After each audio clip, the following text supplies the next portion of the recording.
Welcome back. I'm in conversation with Mr. Adi Godrej. So talking about Godrej Properties, it's one of a significant business at the Godrej Group. Help us understand what are the growth drivers that you anticipate for properties going ahead. Well, it's our fastest growing business, and I expect in 10, 15 years' time it might become our single largest business in the group. The market is huge. Real estate is the largest business in most countries in the world. In India too, real estate is a huge business. Each company has a small share of the market, so you don't have to be concerned like in other business of market share, competition, etc. It's a question of how well you can plan and how well you conceive your projects. The demand is very large. Now we have to also deal with this new RERA, which is a good thing in the long run, but we have to be careful that government plans to penalize builders or developers who don't deliver in time. Now, if the lack of delivery is because of the fault of the developer, I can understand it. But if it is for some reasons where permits are delayed or permissions are not available, then it will be unfair. So I think we'll have to see how it evolves. But I feel this will be a huge growth area for our group, and it will be a huge growth area for the nation. It's been a while since there's been a listing that's coming out of the Godrej Group, and I understand AGRO-VET is a company that you've mentioned to us earlier as well, is ready for listing. What is the status out there? Well, I can't speak about it because of the peculiarities in it. Yes, we have mentioned that we are likely to list it, but I can't talk about it currently because of some of the SEBI and other regulations. What is the strategic, the rationale behind going ahead and getting this company listed? Is fund requirement something that's driving you to get it listed? Yes, whenever we list a company, we have several private companies. Whenever we list a company, it is mainly for fund requirements for potential growth. The potential growth can be both organic and inorganic through acquisitions. Godrej BURJIS is another company where the market is keenly awaiting when will a listing happen. Is that in the near horizon? No, a listing is not on the horizon.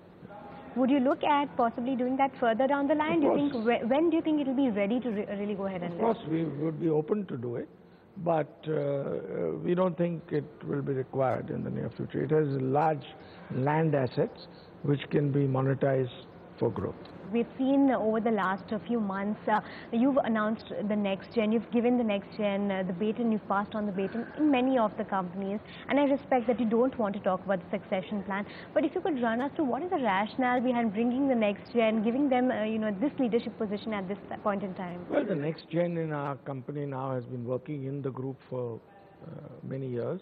They've done very well, especially in strategic thinking, etc.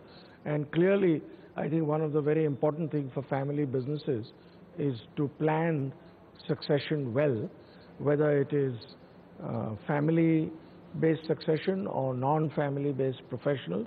We have many non-family professionals heading our companies, and we're also planning for family professionals, and they're all very well educated, to take over in due course, especially chairmanship of various companies in the group.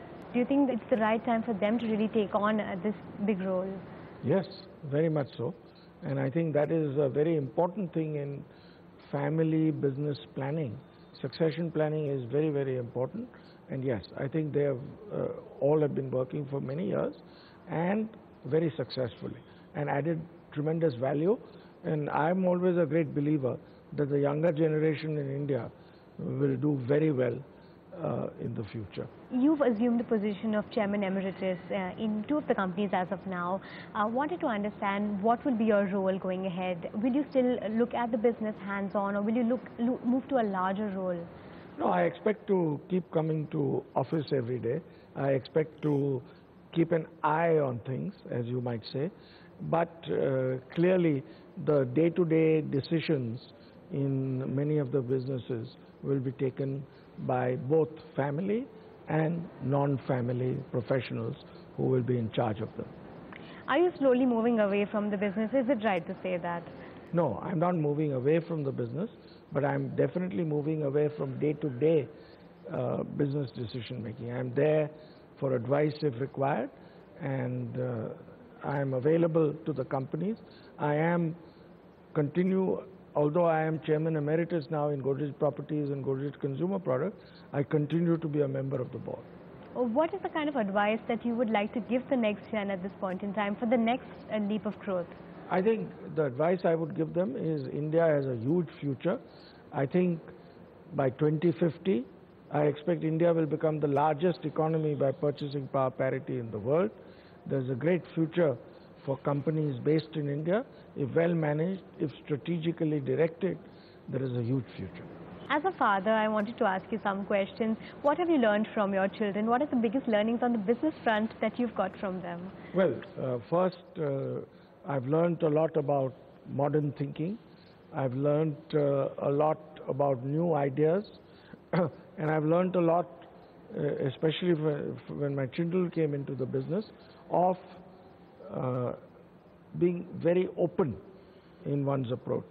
So I learned a lot of things because other people who worked with me or under me, etc., were not as openly critical of my ways as my children were.